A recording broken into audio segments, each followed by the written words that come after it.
"Take your hands off that boy," the cashier said, stepping between 12-year-old Noah Mercer and the officer gripping his backpack. The store went silent. Why would a minimum wage employee risk her job for a stranger's son?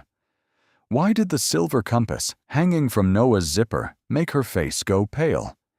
And why, when Officer Grant demanded her ID, did she answer with a name he had been warned never to underestimate?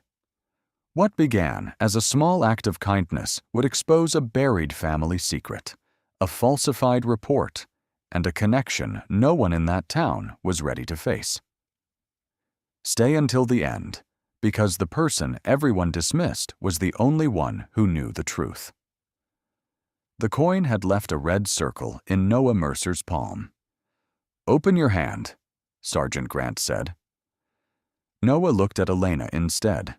The locked doors hummed behind them. A refrigerator motor clicked off, and the boy's breathing sounded too loud. "He already paid," Elena said. Grant tightened his grip on Noah's backpack. "I wasn't asking you." Brent Hollis stood by the service desk, tie crooked. "Elena, step away. This is police business." She stayed. Melted snow had soaked through her work shoes, pressing cold into her toes. "Then check the receipt. Check the cameras. Call his father." "I called him," Noah whispered. "He didn't answer." Grant noticed the customers filming. His expression became careful. "Son, cooperate, and this ends quickly." "I did cooperate." The answer was so quiet that a woman near the bakery lowered her phone. Grant yanked the backpack forward. The zipper caught, then opened with a dry rasp.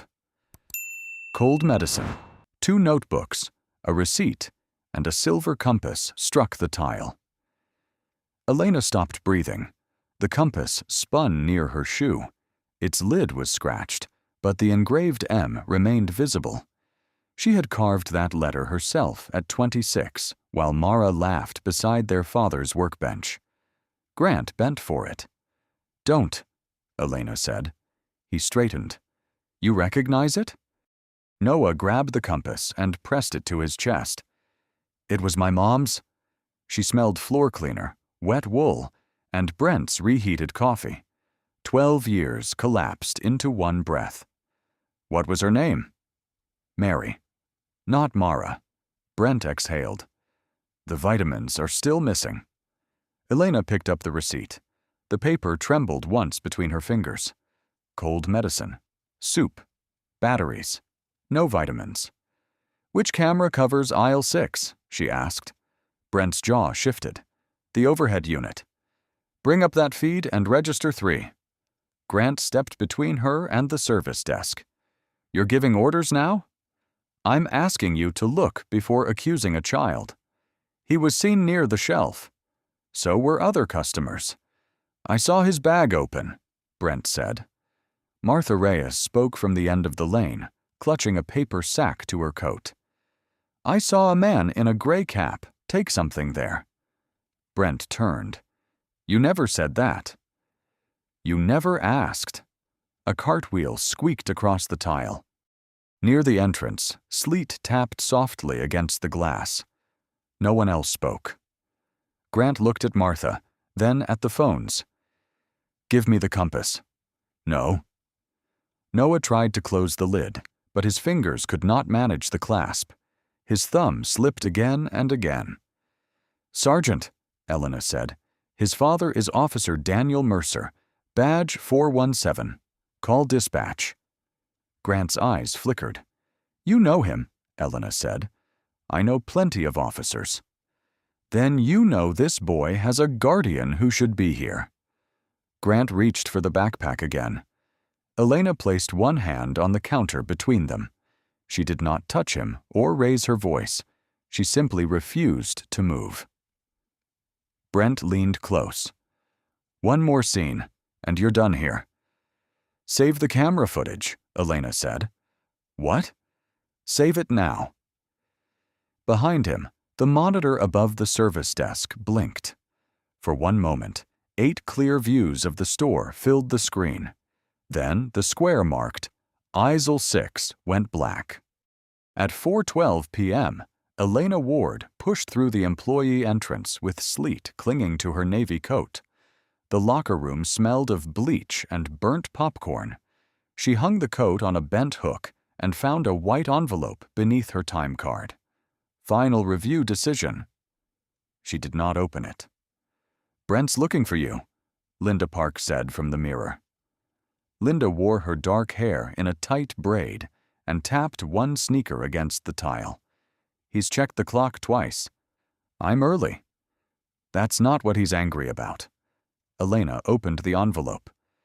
"Your petition for reinstatement has been denied." The pipes clicked behind the wall. A snowflake melted from her sleeve and landed on the folded letter, leaving a dark mark over the word denied. Linda stopped tapping. "Bad?" "Expected." "That isn't the same thing." "No."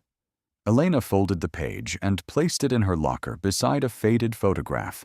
Herself at 26, her younger sister Mara leaning into her shoulder, both squinting in summer light. Mara wore a silver chain, but the pendant had turned away from the camera. Elena shut the locker. Brent Hollis waited beside Register 3 with a clipboard under one arm. He polished his glasses before delivering bad news. "Ward, my office." His office had glass walls.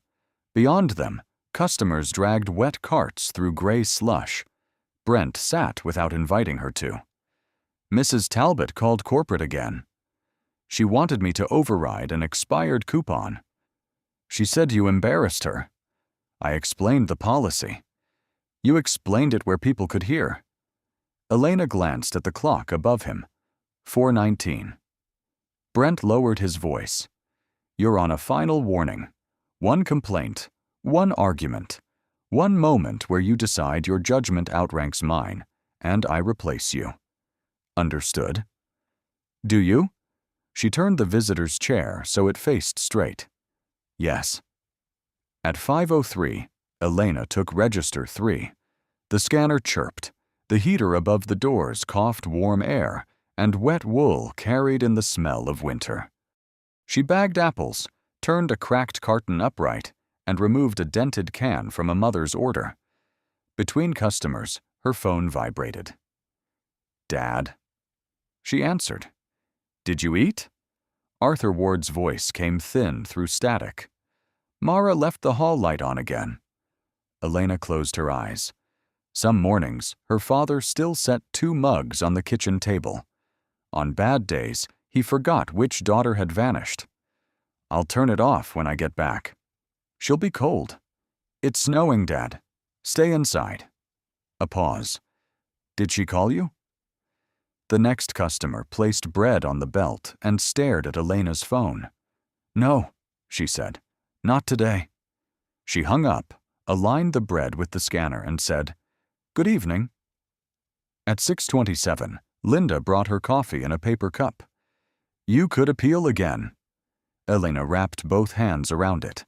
The coffee was already lukewarm. "There isn't another appeal." "So this is it?" The automatic doors opened, sending a blade of cold air across the lanes. A boy in a green jacket stepped inside alone, snow melting in his dark hair. He checked a list on his phone, then the nearly empty battery icon. A silver object swung once from his backpack zipper before disappearing beneath his arm. Elena set down the coffee. "No," she said quietly. "Not yet." At 6:31 p.m., Noah Mercer stood in the cold medicine aisle comparing 2 boxes while sleet rattled the windows above the freezer cases. He read the labels twice, then called his father. The phone rang until the screen dimmed. "Come on, Dad." No answer. He chose the cheaper box and added soup, batteries, and crackers to his basket. At Register 3, Elena watched him place each item in a careful row. "Finding everything?" she asked. "My dad wrote a list." "You trust his handwriting?" Noah glanced at the medicine. "Not really."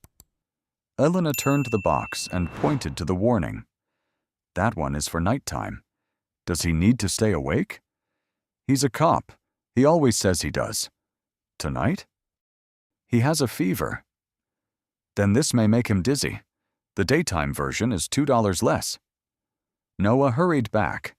His wet sneakers squeaked across the tile. From the service desk, Brent watched him go. Keep an eye on that bag. Elena did not answer. Noah returned with the blue box and set down a crumpled $5 bill, coins, and a debit card. The scanner chirped. The total appeared, $14.83. He inserted the card. Declined. He tried again. Declined. The refrigerator compressors came on together, filling the pause with a mechanical growl. My dad transferred money, he said. He said he did. Call him. I have. He showed her 6 unanswered calls. The battery icon had turned red. Elena removed the crackers. Now it's $13.94. The card failed again. Noah stared at the medicine. Take off the batteries, too. What are they for? Our smoke detector keeps beeping. Elena glanced toward the service desk. Brent was signing a delivery sheet. Beside her register sat a glass jar marked, Take a penny, leave a penny. She tipped out the coins, counted 89 cents, then added $1 from her apron. Noah pushed it back. I can't. You can return it next time. My dad says debts make people lie. Then call it a loan. He considered that, shoulders still raised inside his damp jacket. I need a receipt. You'll get one. Even for the change. Especially for the change. The printer rattled. Elena folded the receipt once and handed it to him with the medicine on top. His fingers were cold through the paper. Behind him, a woman in a burgundy coat set oranges on the belt. Good boy, taking care of your father. Noah looked down. He takes care of me. Martha Reyes, 56, was a retired school secretary with red reading glasses on a chain. She noticed his wet hair and offered him a tissue. At 6:42, the lights flickered. Noah crouched to place the medicine in his backpack. The silver compass on the zipper tapped softly against the tile. Across the lane, Brent opened the locked cabinet beneath the service desk and frowned. Elena, he called. Did you move the premium vitamins? No. There were 6. Linda came from aisle 6 carrying a price scanner. I saw 4 this afternoon. Brent ignored her and looked toward Noah. The boy's backpack was still open. Hold on, Brent said. Noah straightened. His phone went dark in his hand. Brent stepped around the desk and pointed at the bag. Don't leave the store. The automatic doors had almost closed when Brent pressed the lock switch beneath the service desk. A red light came on above the frame. Noah turned. Why did you lock it? Because merchandise is missing, Brent said. And your bag was open. Martha gripped her paper sack. An orange rolled inside. That doesn't mean he took anything.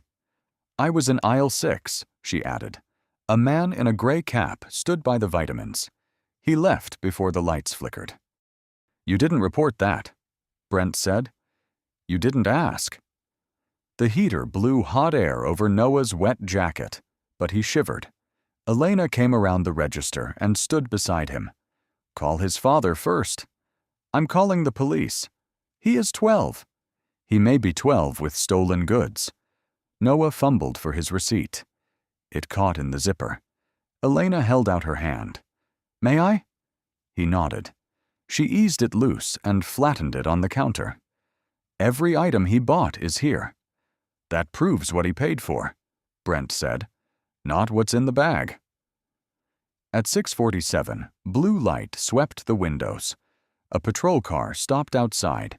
Sergeant Victor Grant entered when Brent released the door. He was 47, broad-shouldered, with a trimmed mustache. Vic, thanks for coming fast, Brent said. What happened? Inventory theft. Premium vitamins. Grant looked at Noah before looking at the shelves. Trouble again? Noah lifted his chin. You don't know me. I know the type of call. Elena saw the ceiling camera in the dark window. Grant stood beneath its blind edge. His name is Noah Mercer, she said. His father is Officer Daniel Mercer. Grant's mouth shifted. Daniel's boy? Yes. That explains the attitude. Noah's cheeks went pale. Martha stepped forward. I told the manager I saw someone else. Did you see him take the vitamins? Grant asked. No. Then you didn't see a theft. I saw more than you have. The bakery clock ticked. Grant faced Brent. Security footage? Aisle 6 camera has been unreliable. It was working 20 minutes ago, Elena said. Brent adjusted his glasses. You don't manage the system. No, I work beneath its monitor. Grant's gaze settled on her name tag. Elena Ward. She heard the change in his tone. You know me? Should I? You read the tag before you said my name. Brent looked from Grant to Elena. Grant tucked his glove into his pocket. Open the backpack. Not without his father present, Elena said. It's store property under suspicion. It is a child's bag. Brent moved closer. Elena, stop making this worse. She placed the receipt under the register light. Then check register 3, aisle 6, and the exit camera for the man in the gray cap. Grant reached for the backpack strap. Noah stepped back until the candy rack pressed into his shoulders. The coins Elena had given him were still clenched in his fist. When he opened it, one had left a red circle in his palm. Phones remained raised, but no one moved. Elena turned the receipt so Grant could read the timestamp. Before you touch him, tell us what you think happened at 6:38. Grant did not look down. Above the service desk, the monitor flickered, and the square labeled aisle 6 vanished into black. The black square on the monitor reflected everyone beneath it. Brent clicked the mouse. System glitch. At exactly this moment? Elena asked. Grant pulled Noah's backpack forward. The zipper snagged, then tore open with a dry rasp. Cold medicine, notebooks, batteries, a receipt, and a silver compass struck the tile. The compass spun near Elena's shoe. Its lid was scratched, but the engraved M was still shallow where her hand had slipped 12 years earlier. No, she said. Grant bent down. Don't touch it. A cartwheel squealed, then stopped. Grant straightened. You recognize this? Noah dropped to his knees and snatched up the compass. It's mine. Where did you get it? Elena asked. My mom. What was her name? Mary Mercer. The answer landed wrong. Mara had hated the name Mary. Brent pointed at the scattered items. Check the pockets. Grant ignored him. Open the compass, son. No. I'm asking once. Noah's thumb found the latch, but his fingers shook too hard. Elena crouched several feet away. It sticks when it's cold, she said. Press the lid first, then slide. Noah stared at her. How do you know? The heater coughed above the doors. Wet wool and floor cleaner filled the lane. I've seen one like it. He followed her instructions. The clasp opened. Inside, beneath scratched glass, was a photograph of a young woman holding a newborn. Her hair was shorter, exhaustion hollowed her cheeks, but her left eyebrow lifted in Mara's crooked line. Elena's knees went numb. 3 letters remained on a hospital bracelet. M.A.R. Grant stepped closer. Give me that. Noah pressed it to his chest. My father gave it to me. You said it belonged to your mother. He gave it to her first. Grant looked at Elena. Convenient. Brent picked up a notebook and shook it. There has to be another compartment. Put that down, Noah said. Brent, Linda called from register 2. The inventory count was wrong this morning. He turned. You're mistaken. I scanned 4 units, not 6. You signed the sheet. You told me to. A murmur moved through the customers. Martha raised her phone. No more recording, Grant said. You can't order that, Elena replied. I can preserve an investigation. Then preserve the footage. His face hardened. You seem very interested in procedure for a cashier. Elena looked at the engraving inside the lid. So you always find your way home. Her own words. For 1 second she was back at their father's workbench, Mara laughing at the crooked final letter. Then came their last argument, the unanswered calls, and the report saying Mara's car had gone into the river. Elena lowered her voice. Who told you your mother died? My dad. When? 3 years ago. What happened? Grant stepped between them. That's enough. Noah's mouth tightened. Why do you care? Elena could not say aunt. Not here. Because someone lied about that compass. Sleet rattled the locked doors. Grant seized the backpack strap. Noah jerked back, and the compass slipped. Elena caught it before it hit the floor. The lid snapped wider. Behind the photograph was a folded strip of paper, yellowed at the edges. Grant saw it. So did Elena. He moved first. Grant's hand closed over the yellowed paper, but Elena caught his wrist before he pulled it free. Let go, he said. She released him at once. Every phone in the checkout lane remained raised. Grant unfolded the strip. 3 lines showed before he turned it over. Noah reached for it. That was inside my mom's compass. It may be evidence. Evidence of what? Elena asked. Brent stepped between the registers. This has gone far enough. Elena, hand over your badge. Linda lowered her phone slightly. Brent. Now. Elena unclipped the tag from her apron. The pin caught in the fabric. Grant watched without helping. Brent held out his palm. You were warned about insubordination. She protected a child, Martha said. She interfered. You locked the doors before there was an investigation, Elena replied. Brent's cheeks darkened. You're terminated. The badge slipped from her fingers. It landed beside Register 3 in melted snow, her name facing up beneath a muddy cart track. Noah stared at it. You lost your job because of me. No, because he made a choice. Brent bent for the badge, but Martha placed her shoe over it. Grant folded the paper into his glove. Officer Ross, take the boy to the car. Caleb Ross, 31, stood near the entrance twisting his wedding ring. His guardian isn't here, Ross said. Then we'll locate him from the station. I'm not going without my medicine, Noah said. Grant took the bag. You'll get it later. Noah grabbed the strap. Grant pulled once, dragging him a step across the wet tile. Elena moved between them. Step aside, Grant said. Let him carry his own bag. You no longer work here. That doesn't make him less 12. Grant reached for her elbow.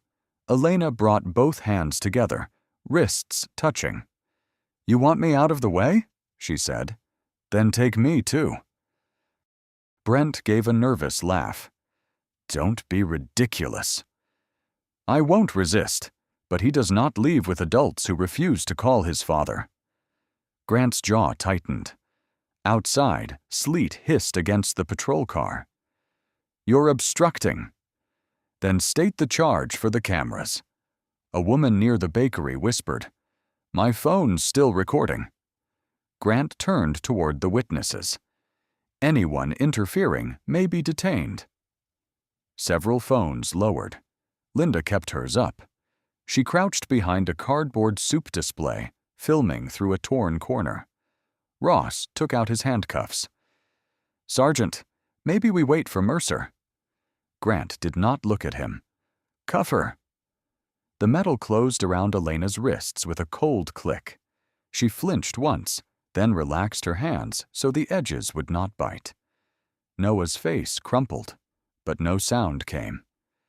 "Elena," Linda whispered. Elena turned to him. "Keep the receipt. Remember who saw the gray cap. Don't sign anything you don't understand." Grant guided her toward the doors. The doors unlocked with a dull buzz, releasing a blade of air that smelled of exhaust and ice. Martha lifted her shoe. Brent picked up the soaked badge with 2 fingers. As Elena passed the monitor, one square flashed alive for less than a second. Aisle 6, 6:38 p.m. Brent's hand sliding a white bottle beneath the service counter. Then the screen went black again. The interview room had no clock. Elena knew it was after 8 because the station vents had begun blowing colder air. The metal chair chilled her through her uniform. An unsigned statement waited beneath a light that buzzed every 7 seconds. Grant entered with 2 paper cups. "Coffee?" "No." He set one near her. "You always made simple things difficult." Elena looked at the dark camera indicator. "Turn it on." "This is informal." "I'm in handcuffs." Grant opened his folder. "You interfered with an investigation, grabbed an officer, and encouraged a minor to resist. I touched your wrist after you took his property." "You recognize the compass?" "Yes." "How?" She let the vent rattle before answering. "I asked for counsel." His smile thinned. "Still hiding behind procedure?" "No, using it." A door opened in the hall. Noah's voice carried briefly. "I want my dad." Then it shut. Elena leaned forward. He should not be questioned alone. "He's supervised." "By whom?" Grant slid the statement toward her. "Sign this. It says the store incident escalated because you misunderstood our intentions. You go home tonight. The boy goes home when his father arrives." "And the paper from the compass?" "Unrelated." "You moved quickly for something unrelated." Grant tapped the folder. "You lost your license, Elena. You stock groceries now. Whatever authority you had is gone." The words mattered less than Noah's voice beyond the wall. She turned the coffee cup so its seam faced away. "Why did you call Mara Mary before Noah told you her name?" Grant stopped tapping. The vent rattled again. "I read the report." "There is no report in the store file." "You're reaching." "You knew Daniel's son. You knew the compass mattered, and you shut down aisle 6 before the footage could be reviewed." Grant stood. His chair scraped the floor. "Careful." Elena raised her cuffed hands. "About what?" For the first time, he glanced at the dark camera. The door opened. Officer Rachel Kim stepped in. She was 34, compact, with rain beaded on her short black hair and a legal pad under one arm. "Sergeant, Officer Mercer is here." Grant kept watching Elena. "Keep him outside. He's asking to see his son." "I said outside." Rachel noticed the indicator. "Recording disabled?" "Maintenance." She wrote something down. Grant gathered the statement. 5 minutes. When he left, Rachel remained by the door. "Is Noah alone?" Elena asked. "In interview 2. Has anyone questioned him?" Rachel's pen paused. "Grant spoke with him." "Without a guardian?" Another pause. Elena lowered her voice. "Check the booking log. Check when this camera went offline. Preserve the store request before someone edits the timestamp." Rachel tore one page from the pad and folded it into her pocket. Footsteps crossed the corridor. A man coughed against the wall. "Noah," Daniel Mercer called. A chair overturned in the next room. Grant shouted, "Stay where you are." Elena closed her eyes for one breath. When she opened them, Rachel was still watching. "What is your full name?" Rachel asked. "Elena Mara Ward." The surname drained the color from Rachel's face. Grant reappeared in the doorway. He had heard it too. At 8:23 p.m., Daniel Mercer reached the hallway, one hand against the wall. His uniform shirt was buttoned wrong, fever shining on his face. He had driven through sleet without a coat. "Where is my son?" Grant blocked interview 2. "Daniel, slow down." "I called dispatch from the parking lot. Why is Noah in there?" "He was involved in a theft complaint. He is 12. And your cashier friend complicated the scene." Through the narrow window, Noah sat with both hands between his knees, backpack on the floor. "Elena Ward is not my friend. She claimed a connection to your wife's property. She coached Noah and tried to take the compass. Elena heard him through the wall. Daniel coughed into his fist. "Open the door." "First, tell me whether Mary ever mentioned her." "No." "Ward used to investigate officers. She knows how to build a story." Rachel Kim stood by the booking desk, legal pad in hand. "The boy hasn't been charged." Grant turned. "Finish the intake." "There's no basis listed." The fluorescent tube flickered. "Open it." Grant swiped his card. Noah stood so fast the chair scraped. "Dad." Daniel dropped to one knee. His fingers struggled with the top button of Noah's wet jacket. "You okay?" "You didn't answer." "I was asleep. I'm sorry." "I called 6 times." "I know." Daniel tried to straighten Noah's collar. Noah pulled back before the touch. Daniel's hand stayed suspended in the cold air. Grant placed the compass on the table. "Ask what Ward told him." Noah took it. "She knew how to open it." "Did she say why?" "She said someone lied about it." Grant answered before Daniel could. "That's how she works. She gives a scared kid half a sentence and lets him finish it." Elena appeared behind Rachel, still cuffed. "Noah found a photograph inside," she said. "Ask him whose face it showed." Grant's shoulders hardened. "Get her back." Daniel stared at Elena. "Stay away from my son." She remained by the door. "I intend to." Noah looked between them.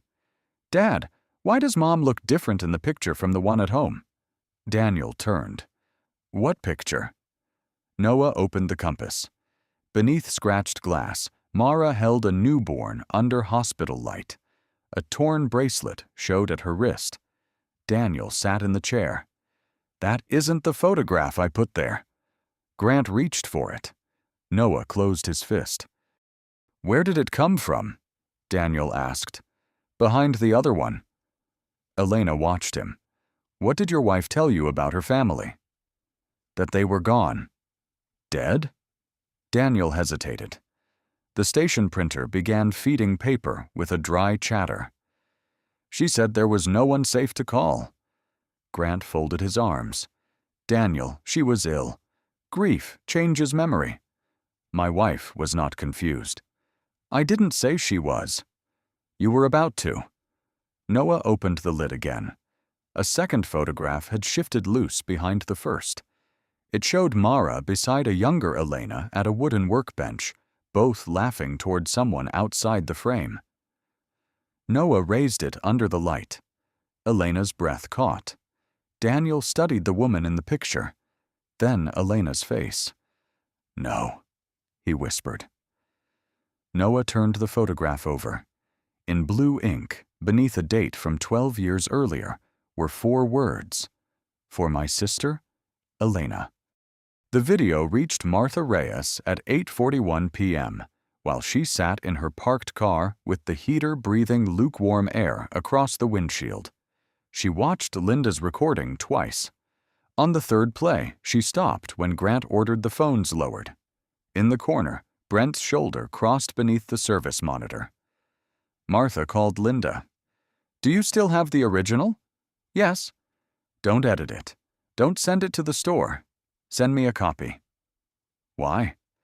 "Because people become forgetful when jobs are involved."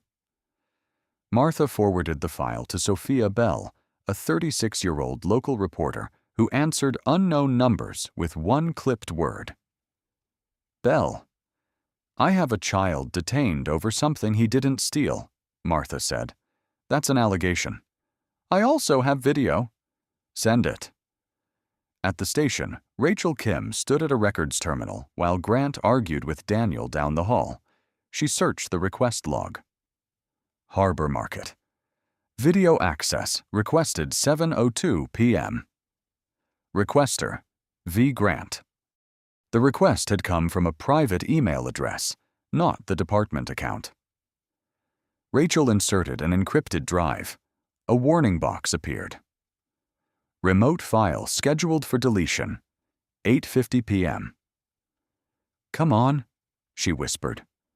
The progress bar crawled to 12% as the terminal fan whined beneath her hands.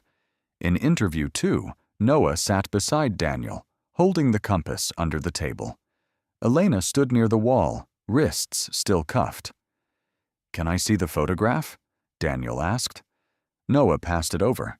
She never told me she had a sister. She was afraid, Elena said. Of you? Maybe. We ended badly. Grant entered. This family discussion is over. Daniel looked up. You knew her. I handled an old welfare inquiry. You said you only read the report. Grant's gaze shifted to Elena. People misremember. Noah slid the photograph into his sleeve and pressed his elbow against it. Across town, Sophia opened Linda's file. Brent claimed 6 bottles were missing. Linda said she had counted 4. Sophia froze the instant the monitor flickered. For less than a second, aisle 6 appeared. Brent bent below the service counter with a white bottle in his hand. She called Martha. Who controls those cameras? The manager. And who asked for the footage? The sergeant. Keys clicked. Then this is no longer a shoplifting story. At the terminal, Rachel's copy reached 68%. Footsteps approached. She minimized the window as Caleb Ross entered, his sleeve brushing the cabinet. Grant wants the store file. He already requested it. From here? Rachel turned the screen toward him. From home. The progress bar continued behind the minimized window. Caleb twisted his wedding ring. You didn't show me this. Then leave. He stayed. At 94%, the terminal chimed. Grant appeared in the doorway. What are you copying? Rachel watched the bar reach 100, removed the drive, and closed her fingers around its warm metal casing. Grant held out his hand. Caleb quietly stepped between him and the door. Rachel slipped the drive into her pocket. At that exact moment, every station computer displayed the same message: source video no longer available. At 6:18 next morning, Elena stood in Daniel Mercer's kitchen holding an untouched mug. The house smelled of menthol and damp uniforms. Noah slept on the sofa under a gray blanket. His backpack rested by Daniel's desk. The compass was inside. Daniel spread folders across the table. These are all Mary left. Mara, Elena said. He swallowed. Mara. Elena opened the oldest file. She changed more than her first name. She told me Mercer was the first name that felt safe. Outside, a snowplow scraped the street, making the window glass tremble. Daniel slid over a photograph from his wallet. Mara stood beside him at a courthouse, hair cut to her chin. She looked older, but her left eyebrow lifted the same way. Elena placed the photographs side by side. One woman smiled. The other watched something beyond the camera. When did you meet her? March 2014, Columbus bus terminal. She had a baby, 1 suitcase, and no coat. The River report was filed in January. Daniel looked up. What River report? Elena removed a copied case summary from her bag. My father and I were told Mara's car went through a barrier near Riverton. They found the vehicle downstream. No bodies. You believed she was dead? They said the infant seat was still strapped inside. Daniel read the first page. His thumb stopped over the signature. Victor Grant, patrol officer. No. You recognize it. Grant introduced us. The refrigerator motor clicked off. Daniel sat back. He said he knew a church volunteer helping a mother start over. He told me not to ask about her past. Elena turned to the amendment page. The original date was crossed out in ink. A later entry claimed an unidentified infant had been recovered, though no laboratory report was attached. This line was added after approval, she said. How can you tell? The typeface changes. So does the page code. A cough shook Daniel. When it passed, he whispered, I signed Noah's adoption papers 6 months later. Grant was the witness. Noah spoke from the doorway. Adoption? He stood barefoot on the cold tile, blanket around his shoulders. Daniel rose. Noah, you said I was yours. You are. That isn't what I asked. Elena turned the mug handle toward him. Sit down. The floor is freezing. He ignored the chair. Was Mom running from you? Daniel flinched. Never. Then from him? No one answered. Noah crossed to the desk and took out the compass. There was paper inside this. Grant took it. Elena opened the file again. And he knew where to look. Daniel stared at Grant's signature. I made her one promise, he said. Never force her to explain before she was ready. Elena folded the report along its old crease. Then we find out what she was protecting. Daniel reached for his phone. Internal affairs? Not yet. Grant already knows the footage survived somewhere. Then who? Elena pointed to a name beneath the original approval stamp. Julian Price, Assistant Records Counsel. He challenged this amendment 12 years ago, she said. The margin note says he kept a sealed copy. Daniel dialed. A man answered on the 4th ring. Before Daniel could speak, Julian Price said, If this is about Mara Ward, do not call the police. Julian Price opened the door before Daniel knocked again. He was 45 and lean, with one sweater cuff pushed higher. His office occupied a warm back room smelling of paper dust and burnt coffee. You brought the boy, he said. Noah stays with me, Daniel answered. Julian looked at Elena. And you finally came back. I never knew there was somewhere to come back to. He locked the door, lowered the blinds, and placed a dented archive box on the conference table. The lid bore a date, 12 years old. Noah sat beside Daniel, holding the compass. Julian lifted a child's blanket from the box. Yellow stars had faded almost white. Daniel's face changed. That was in her hospital bag. She gave it to me the night she disappeared, Julian said. If Grant ever found her, I was to keep it sealed. Elena ran her thumb along the stitched edge. One section felt thicker. May I? Daniel nodded. She used Julian's letter opener to free 3 careful stitches. Inside lay an envelope and a copied complaint form. The envelope read, Elena. Her fingers stopped. Noah pushed the compass across the table. You should open it. Elena broke the brittle seal.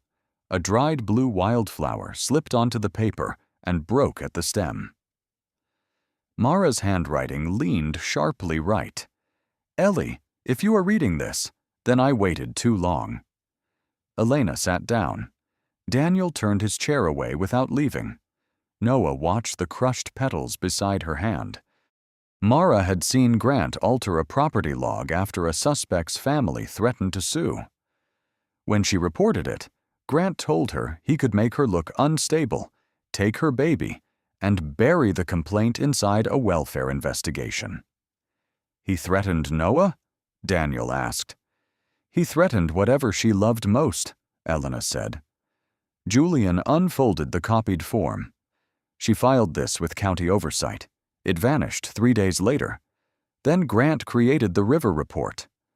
Daniel gripped the table. And you said nothing? I tried, My supervisor called it a panic story.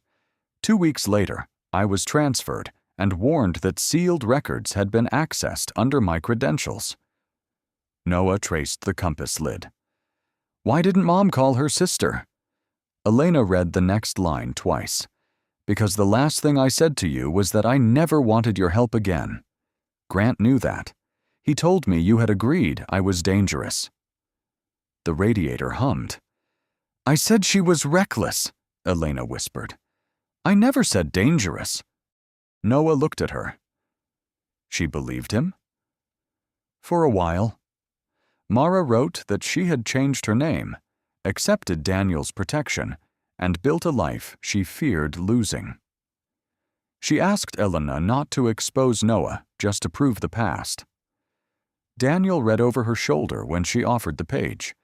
At the bottom, Mara had written one final request. Do not take my son from the man who taught him he was safe. Daniel covered his mouth. Noah stood, moved behind his father, and rested both hands on his shoulders. I'm not going anywhere, he said. Daniel bowed his head until Noah's cheek touched his hair. Elena folded the letter along its old creases. The broken flower remained on the table. Julian opened the complaint to the final page. There's more. Mara listed a witness. Elena looked at the signature. Rachel Kim. The hearing room was colder than Elena expected. At 9:07 a.m., Noah sat between Daniel and Julian beneath a clicking ceiling vent. Across the aisle, Grant arranged his papers with careful precision. He wore a dark suit instead of his uniform. Deputy Chief Helen Brooks, 52, entered with a red folder, her silver hair cut sharply at the jaw. This is a fact-finding hearing, she said. No one will interrupt a witness. Grant's attorney rose. We object. Its author is deceased, and custody is questionable. Julian slid the archive log forward. The box was sealed in 2014. Every transfer is signed. Grant leaned back. A disgruntled former counsel and a dismissed auditor. Convenient company. Elena kept her hands folded. The document can speak without me. Grant smiled toward the panel. Ms. Ward lost her license. Now she claims a family connection after seeing a trinket. Noah closed his fingers around the compass beneath the table. Then Rachel Kim entered. She carried an encrypted drive in a clear evidence sleeve. Officer Kim, your name appears on a complaint filed 12 years ago. I was a records trainee. Did you witness an alteration? Rachel faced Grant. I saw him remove an original property sheet and replace it. Mara Ward saw it too. Grant's attorney stood. Memory after 12 years is unreliable. Rachel placed the drive on the table. Then use the newer evidence. The screen lit with 4 views of Harbor Market. At 6:38 p.m., Brent bent below the service desk and slid a white bottle into the cabinet. 2 minutes later, his hand reached for the camera controls. A second file showed Grant's private request for access. Brooks turned. Why did you obtain store footage outside department channels? To preserve evidence. The deletion request was scheduled 9 minutes later. A system default. Rachel opened the audit log. It required a password and manual confirmation. Noah shifted beside Daniel. The microphone squealed when Brooks adjusted it. We have enough to continue without the child, she said. Noah stood. I want to talk. Daniel touched his sleeve. You don't have to. I know. He crossed the aisle, shoes nearly silent on the carpet. At the microphone, his hand shook against the metal stem. Grant looked past him. Noah swallowed.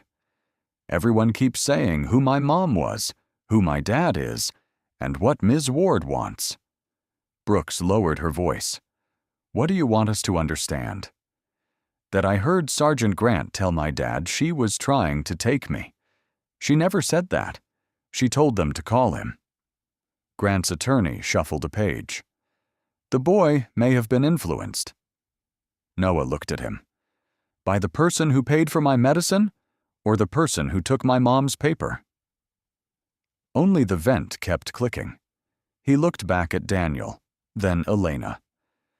They're arguing about my last name like it decides my family. The microphone trembled once.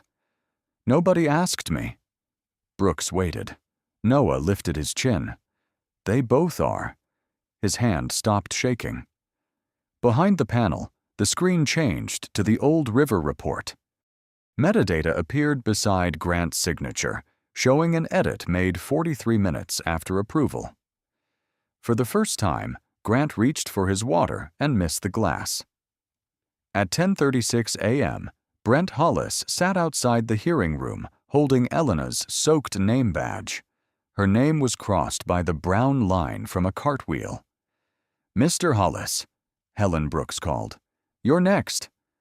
Brent entered with his shoulders drawn inward. Grant sat opposite, covering his water glass. Did you remove merchandise from the sales floor? Brooks asked. Brent polished his glasses with a tissue. I moved one bottle. Why? Our inventory numbers were wrong. Audits affect promotions. So you hid the discrepancy. I meant to correct it after closing. And accused a child first, Martha said from the witness row. Brent stared at the badge. I saw the open backpack. It was easier. Noah sat beside Daniel without moving. Easier than checking the camera? Yes. Easier than listening to Elena? His thumb rubbed across her printed name. Yes. The manager's conduct has no bearing on the older allegations. Rachel slid over a document. It does when Sergeant Grant requested deletion of footage showing Hollis conceal it. Grant spoke. I requested preservation. You used a private address. And the server recorded the command, Rachel said. Sophia Bell entered and handed Julian access logs. The hosting company verified it, she said. Delete after download. Manual selection. Grant's jaw tightened. A reporter is not an investigator. No, that's why I brought the provider's affidavit. Caleb Ross looked down at his wedding ring. At recess, Brent approached Elena in the corridor and held out the badge. Corporate reinstated you, he said. Assistant manager. Full benefits. Elena did not take it. You fired me to protect a false count. I know. You locked a 12-year-old inside a store. I know. Then why tell me what they offered? His hands lowered. Because I don't know what else to give back. Martha stood near the window. Start with the truth before someone corners you into it.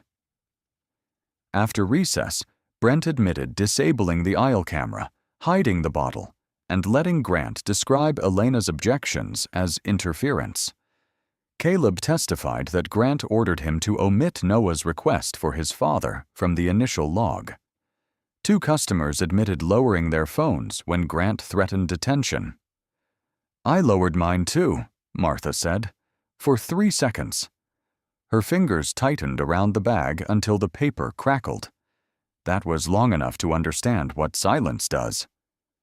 At 2:48 p.m., Brooks read the findings. Grant was suspended without authority pending investigation. Every case bearing his amended signature would be reviewed. Brent was dismissed, and the store faced a preservation inquiry. Grant stood before she finished. This is political theater. Elena spoke. Then let the records embarrass whoever wrote them. He turned toward her, searching for anger and finding none. Outside, Daniel guided Noah through a side door. Brent remained beneath the awning, holding the badge. Elena? She stopped. He offered it again. This time she closed his fingers around it. Keep it, she said. Remember whose name you erased before you checked the facts. Snow collected on his sleeves as she walked away. At 8:15 Monday morning, Elena placed the city's settlement offer face down on the conference table. The room smelled of radiator heat and fresh toner. Inside sat Deputy Chief Helen Brooks, Julian Price, Rachel Kim, 2 council attorneys, and the store's insurer. "The amount covers lost wages and damages," an attorney said. Elena turned the envelope toward him. "What changes?" He frowned. "For you? For the next child questioned without a parent. For the next employee ordered to delete a file." Brooks opened her red folder. "Policy can be discussed separately." "No, separate is how this happened." Rachel tightened both hands around a paper cup. "She's right." Julian slid 3 pages across the table. "A child advocate during custodial interviews, independent storage for police and commercial video, external protection for whistleblowers." The attorney skimmed them. "That requires funding." "So did correcting 1 false report for 12 years, Elena said. At 9:02, Daniel and Noah entered through the side door. Noah wore the green jacket from the store, now dry, the compass clipped to a repaired zipper. He pushed a wrapped granola bar toward Elena. "You skipped breakfast." She broke it in half and returned 1 piece. Brooks watched them, then signed the first draft. "The council can vote tonight." "A draft isn't a rule," Elena said. "You really were an auditor." "Still am." By noon, the hearing chamber was full. Martha sat in front. Linda stood by the wall. Brent occupied the last row without a tie. The council chair read the proposals aloud.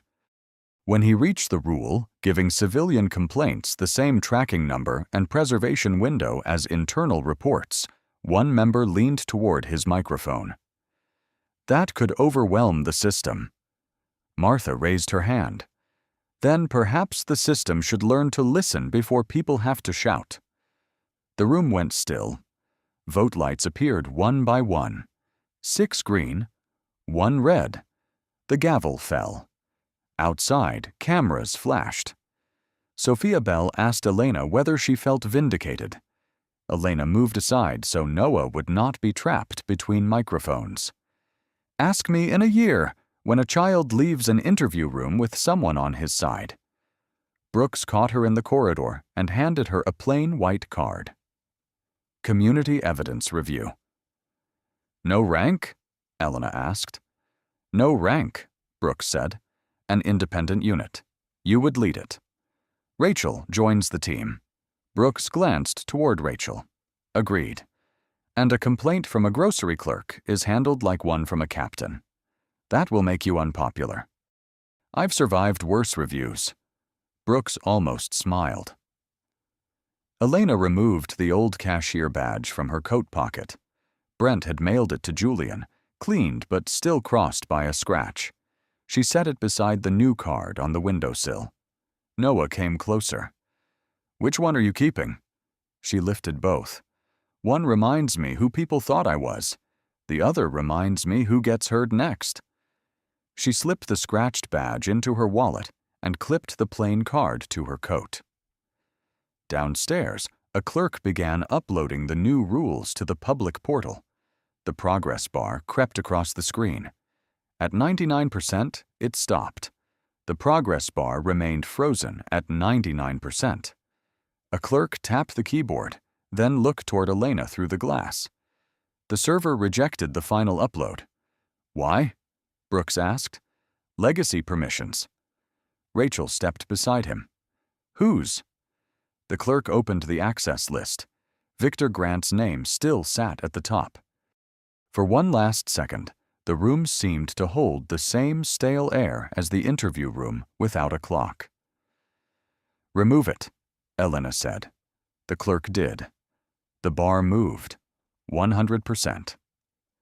6 months later, Noah arrived at Elena's house carrying a duffel bag, 2 library books, and the same green jacket, now too short at the wrists. Arthur opened the door before he knocked. "Mara?" Noah stopped. Elena came from the kitchen, drying her hands. "Dad, this is Noah." Arthur studied the boy's face. His fingers trembled against the doorframe. Noah unhooked the silver compass from his backpack and placed it in Arthur's palm. "She wanted me to find you," he said. Arthur closed both hands around it. "She did." Daniel watched from the walkway, giving them space. Since the hearing, Noah spent 2 weekends a month with Elena and Arthur, but his room remained at Daniel's house. No judge had ordered it. No agreement had required it. They had built the arrangement 1 dinner, 1 school pickup, and 1 difficult question at a time. That afternoon, Rachel called from the new Community Evidence Review Office. "The public report is posted," she said. 23 of Grant's cases are being reopened. "And Grant?" "Dismissed. License review pending." Elena looked through the kitchen window. Noah was teaching Arthur how to use the compass while Daniel repaired a loose porch step. "No celebration?" Rachel asked. "No." "Good. I didn't buy cake." "You bought cake." "A small one." Brent had taken a warehouse inventory job in another county. As part of the store's settlement, he completed witness intervention training and spoke at 2 management sessions about the night he chose a convenient accusation over a careful question. Martha attended the first session and sat in the front row. Linda joined Rachel's unit as a civilian video archivist. Caleb remained on patrol after a formal reprimand and began mentoring officers on juvenile contact rules. On the first anniversary of Mara's death, the family drove to the lake outside Riverton. Wind moved through the bare reeds. The water was gray, and the dockboards felt cold beneath their shoes. Noah stood between Daniel and Elena, holding the compass. "I think Mom wanted you to have this," he said. Elena opened the lid. The engraving was faint now, but still readable. "So you always find your way home." She closed it and clipped it back onto his backpack. "No," she said. "It already did its job." Daniel looked across the water. "She should have had more time." "Yes." Arthur placed a small blue wildflower beside the dock post. It was the wrong season for it, grown from seeds Julian had found pressed inside Mara's archive box. Noah reached for Daniel's hand first, then Elena's. For a moment, none of them moved. The compass swung once between them, then came to rest. The wind carried no answer. Have you ever seen someone judged before the facts were known, or watched a quiet person stand up when everyone else stayed silent? Share your story in the comments.